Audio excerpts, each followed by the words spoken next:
You're listening to Policy Currents, a weekly podcast from the RAND Corporation. I'm Evan Banks.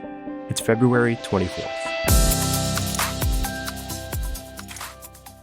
Today marks 1 year since Russia launched its invasion of Ukraine. Over the last 12 months, we've seen intense fighting, thousands of casualties, and even nuclear saber-rattling by Moscow. Last week, I was joined by RAND researcher Dara Massicot. She's an expert on Russian military strategy, combat operations, and escalation dynamics, and we discussed what's unfolded in Ukraine over the last year, recent developments in the conflict, and what might happen next. You can follow Dara on Twitter at MassDara, that's MassDara. Dara was also one of nearly 30 RAND researchers that we polled for a feature about the anniversary of Russia's invasion. You can find this feature right now on RAND.org. Here's our conversation. Dara, welcome. Thanks for being here. Thanks for having me. What were the initial signs that Russia was getting ready to launch this invasion of Ukraine? And how did those evolve until an attack became inevitable? Well, I think we need to probably pull back to the spring of 2021. There was a lot of really unusual activity going on in the Russian military where units were being moved around and deployed to Ukraine. A lot of those units did not leave and return to their home garrisons.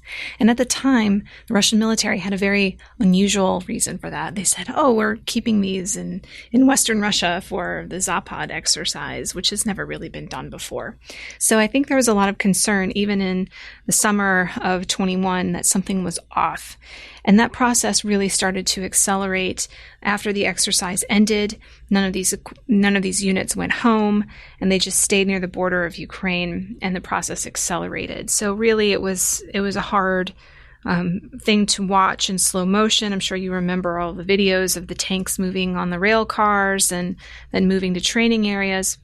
The whole time, the Russian government was, talking sideways about, this is just training. There's nothing to see here. And things began to get more and more serious as February approached. And that's when you started seeing things like field hospitals showing up.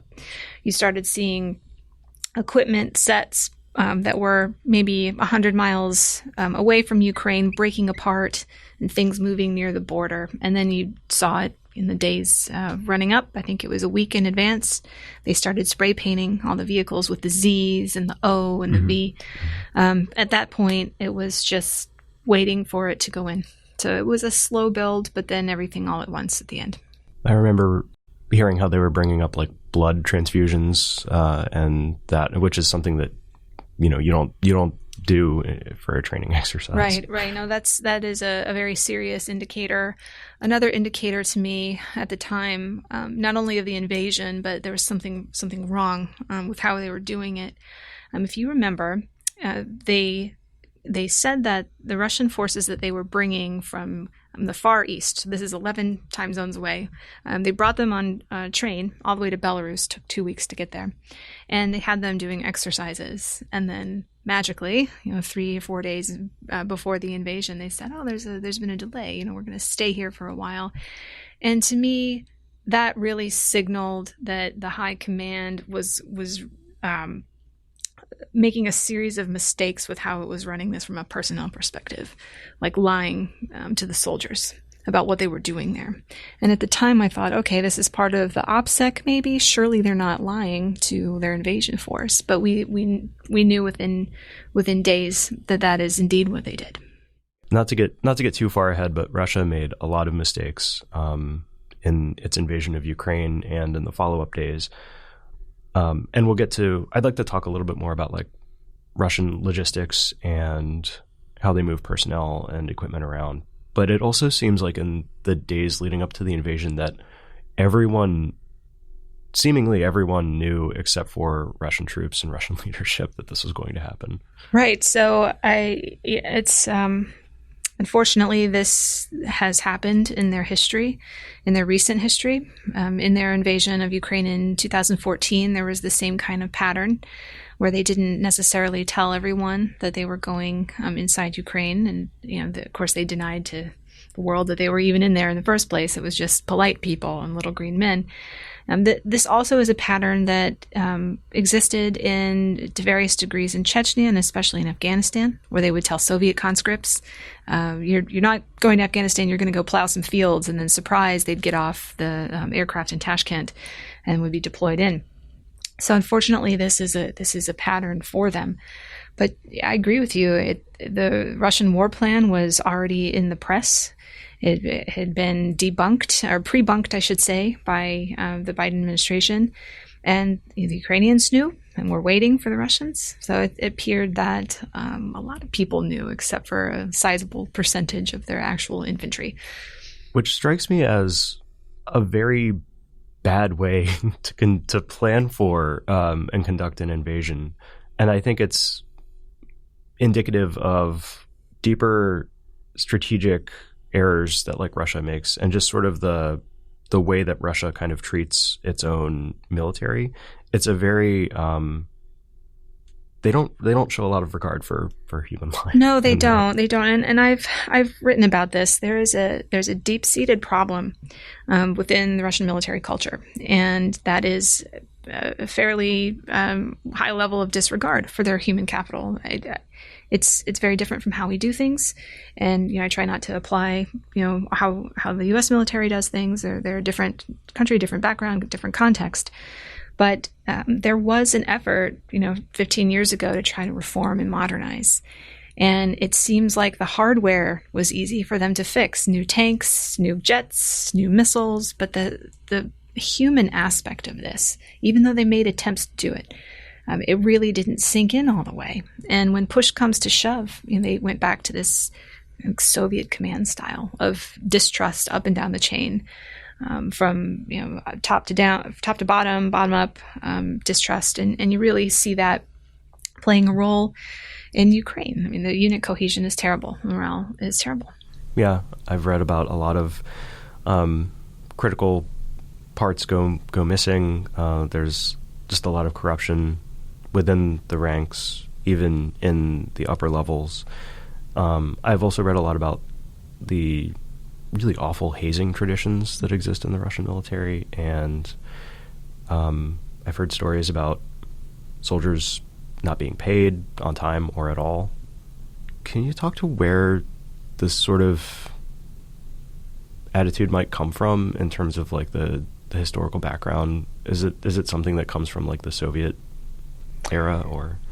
Well, there's a lot of Soviet legacy in their personnel policies, and to their credit, they've made a lot of changes over the last decade or so. And we actually have a RAND report that will be out later this spring that goes through the last 30 years of how they've tried to change this. So they've instituted a lot of different policies, like automatic transfer of money, so that cash doesn't have to flow through the unit commander to the individual soldiers. That's a relatively recent change. I mean, in the last decade, really, to try to cut down on some of these issues. And there have been serious attempts to fix many of the aspects of military life, and not all of them were fully executed.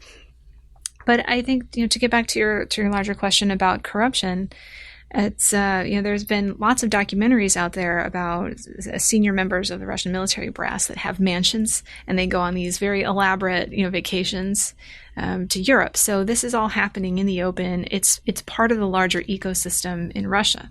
The military cannot be separate from the society that it's in, right? So there are some issues, despite their forward progress. I think there really is this instinctive, when they're going to war, still kind of Soviet mentality of we're going to not one step back, like the old Stalin saying, and like just this way that they treat each other. And you contrast that with how the Ukrainians are trying to learn and break free from their Soviet past. And you don't see that kind of, there's still some aspects of the Ukrainian military that are trying to get rid of these things. But by and large, you see this different way in how they treat each other, how the command relationships work, how the unit cohesion is working. It's really quite stark. Let's go back to the impetus for this invasion and How much of this is just coming straight from the top, from Vladimir Putin and his top circle? Well, I think it does. I think it does come a lot from Putin. This is a project for him. He had this very bizarre article that he wrote. I think it was a year ago, talking about Ukraine's history, and it's really not an independent country. We all have this shared past. I recommend anyone who's curious about his state of mind to read that read that letter that he wrote. But I do think that this invasion plan was cooked up by a small group of people at the top. And it appears now, from what we know in the news and then how it played out on the ground, that this was not really a plan that was disseminated with all the key stakeholders that you would need for something like this. You cannot box out your logisticians from an attack on one of the largest countries in Europe in the way that they did and expect success. But that's how they did it. I'm not sure all of the reasons why now he felt like this is the time. I think there was a hubris about our military is good enough, it can do it. The Ukrainians won't fight back. Mm-hmm. We have a network of spies in Ukraine that are well placed and are willing to be this shadow government that we're going to stand up. Yep. And then none of those things were true.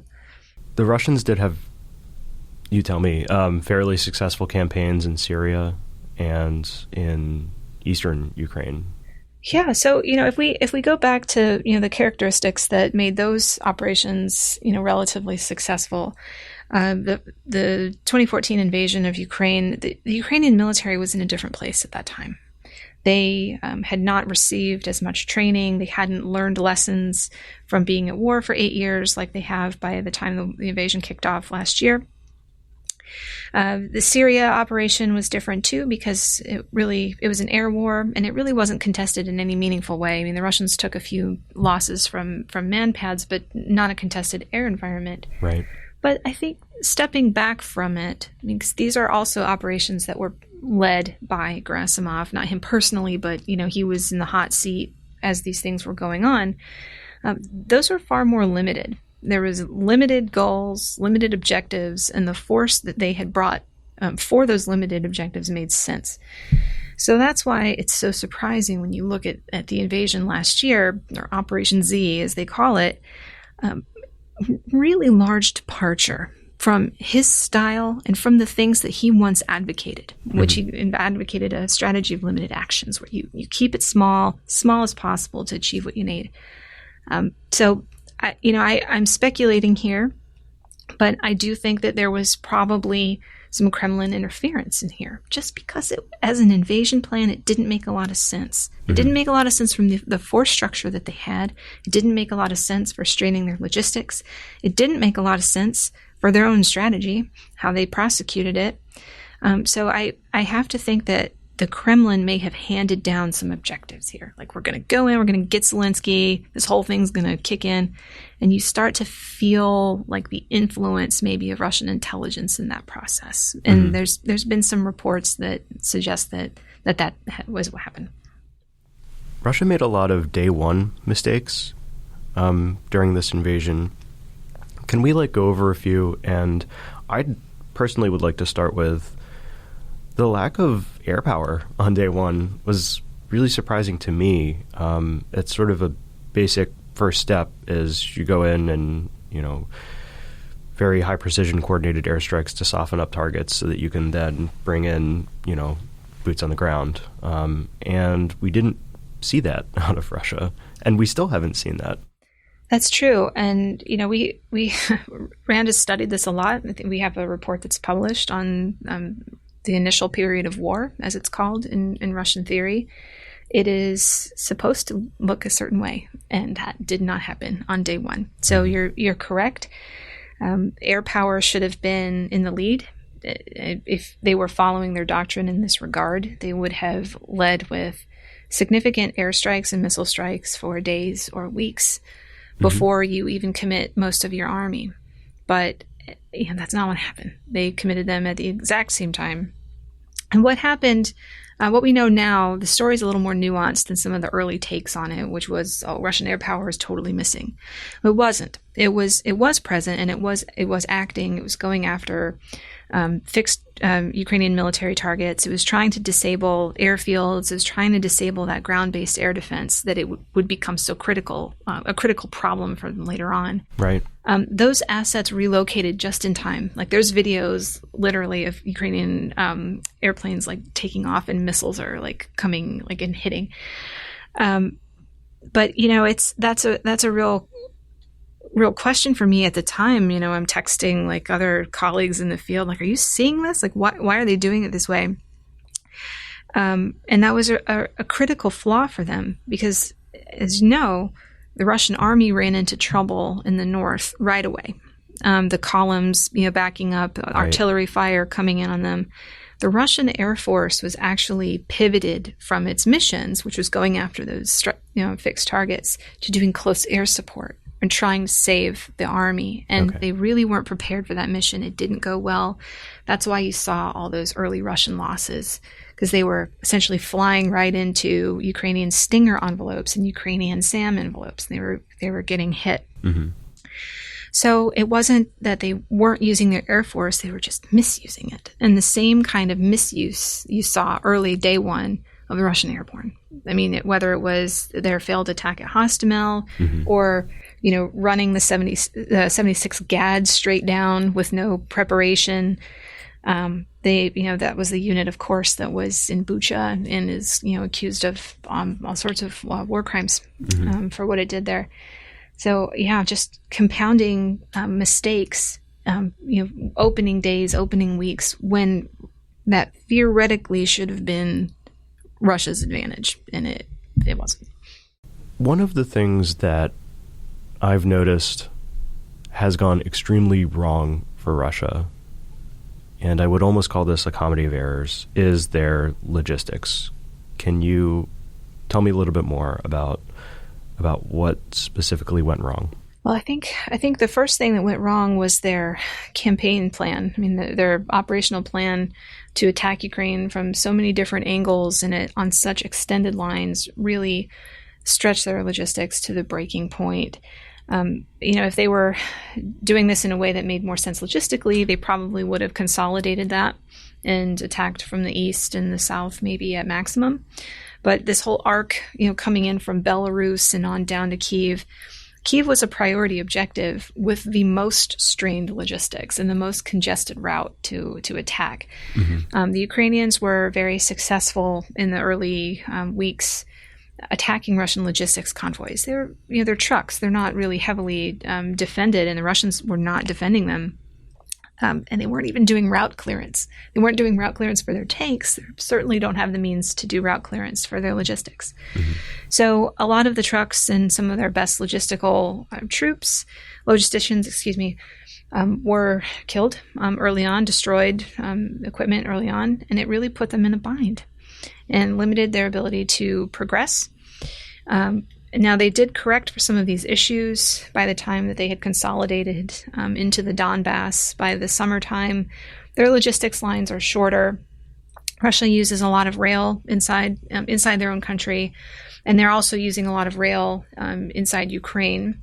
And there's some speculation that the reason why we're seeing the offensives that we're seeing right now is because they want to press or push back the Ukrainians a little bit farther so that they can have rail coverage all the way up to the front. Mm-hmm. They are having to make a lot of changes to how they do logistics inside Ukraine because Ukraine has HIMARS now. Right. And so they're having to move all of that back, towards, I think it's like 80 or 100 kilometers back away from all of those things. And that affects op tempo as well. Mm-hmm. So it's logistics matter. The Russians theoretically know a lot about logistics, and yet that really didn't happen for them. And we talked about it earlier, the secrecy and what I assume to be a very compartmented, secretive plan probably contributed. Should Russia have predicted Western support to the degree that Ukraine got? Yeah, I mean that's another huge component for why this war has turned out the way that it has for Russia. I think that they certainly weren't anticipating the comprehensive nature of what we're providing to Ukraine at this point. I mean, whether it's air defense systems, whether it's M777 artillery or HIMARS or all of these things that we're doing now. It's Leopard tanks and other kind of armored vehicles. I think the Russians were assuming that our support for Ukraine would continue at the level that it was in the immediate run-up to the war, which is pretty small stuff. It was meaningful but small. Javelins, stingers, bullets, those kind of things. I think the Russians were calculating, okay, I have a rough estimate of Ukraine's organic, supplies, artillery rounds. They can't last that long. They'll last a couple months at most. And if you listen to Ukrainian officers who are speaking to the press at this time, they're actually saying those kind of things. We're around April or May. They're we're running really low. We need, this is critical. And that's when U.S. systems started flowing in and all these 155 rounds and things like that. So, there was some Russian estimation there that was of Ukrainian stockpiles anyway, that was probably fairly close to the mark. I don't know. I think there was a lot of hubris going on the Russian side. We know now from different kinds of media reports out there that U.S. officials sat their Russian counterparts down at multiple times, starting, in November with CIA Director Burns and Patrushev, with Blinken and Lavrov, President Biden to President Putin, saying, look, we know about your plan and we're going to get involved. Don't do this. And the Russians, according to these reports, basically shrugged it off and said, it won't matter, which is a huge mistake. That being said, I do think that there was a pivot in our policy towards Ukraine that happened right after the war started. Is if you go back in time, if you're reading things that in January and February, at least what's in the press, I don't know what the conversations were, behind closed doors, but the press suggested that there was this idea that Ukraine could not hold off this invasion, that things would kind of degenerate into a partisan kind of event.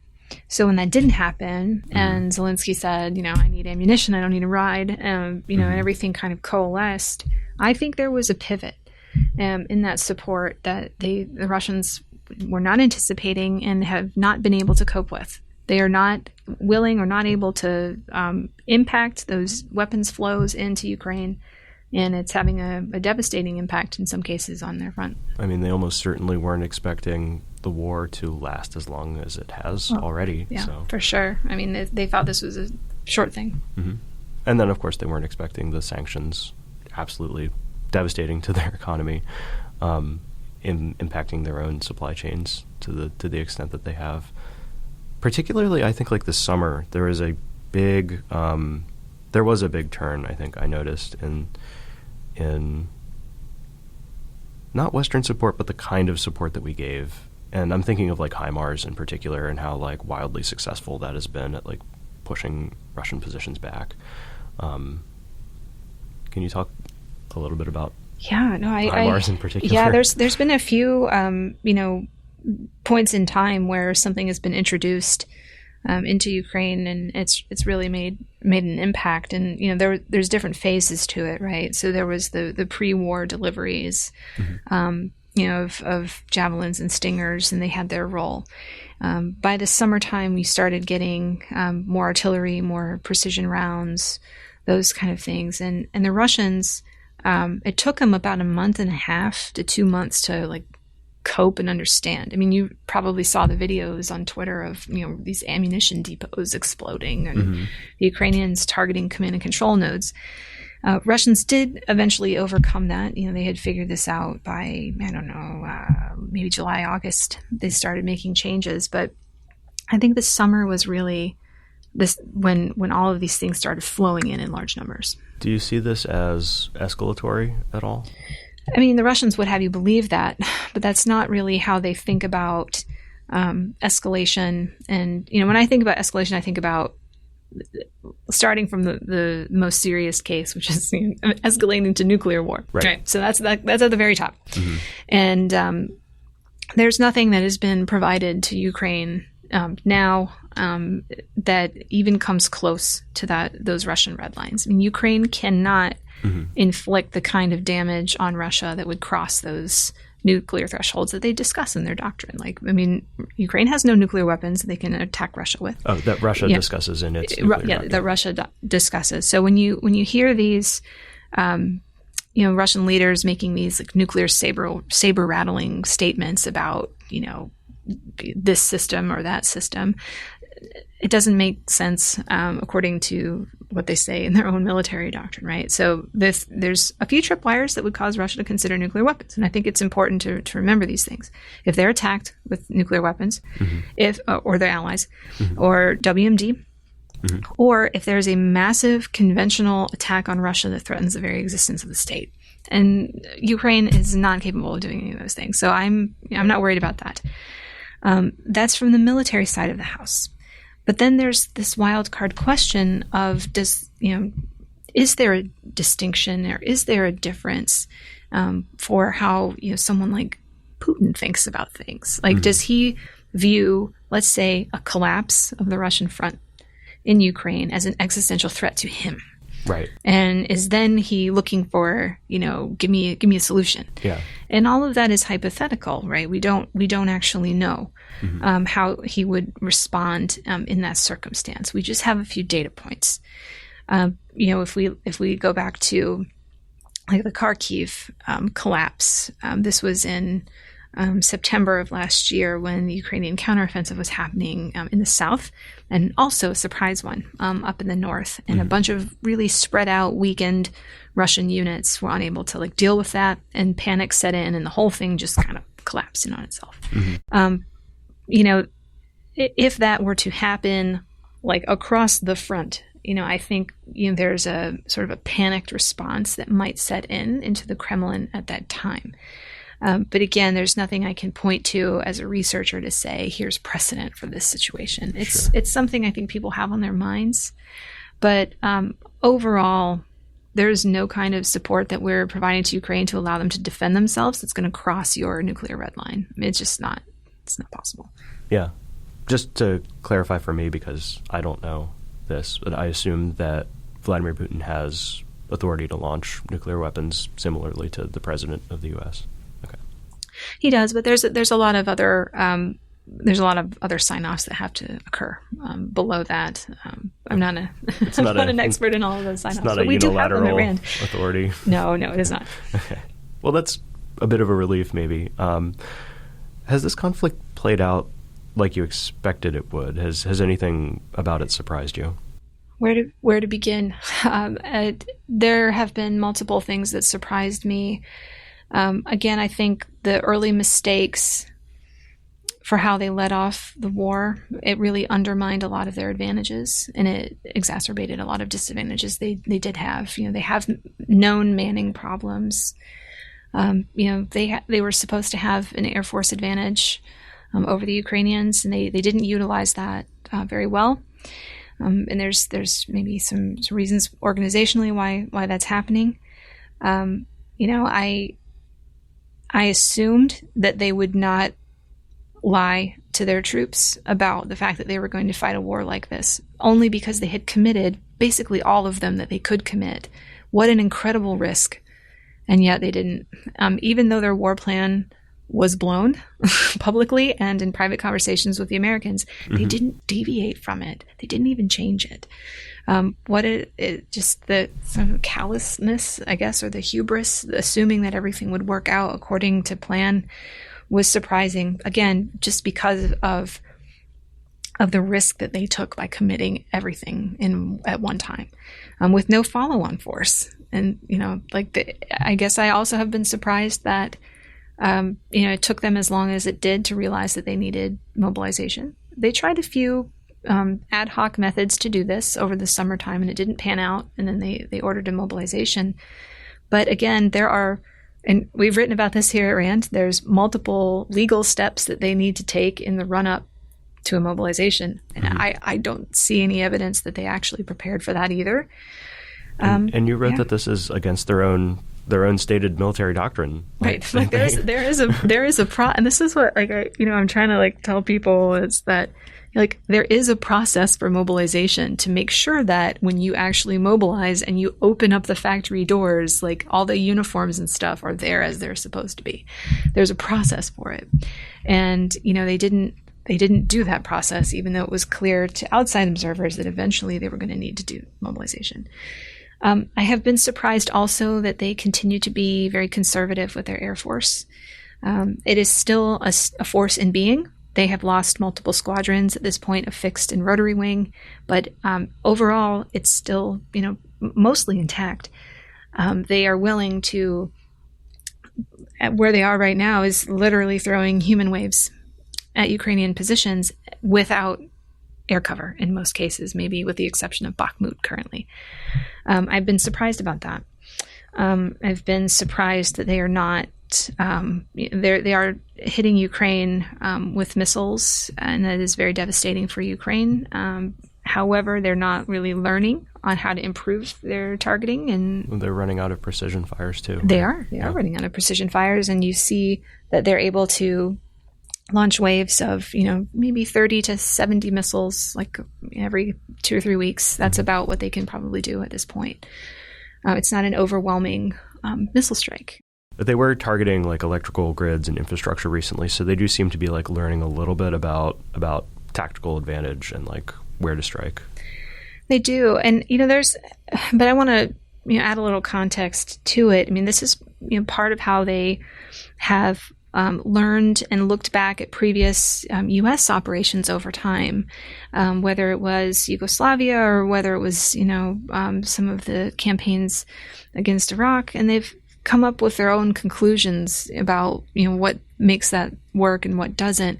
But they don't have the resources that we did, right? So they have a limited ability to launch missiles, and not just the missiles themselves, but like a limited launch tubes on aircraft and ships. Mm-hmm. There's no follow-on. They have used cyber attacks.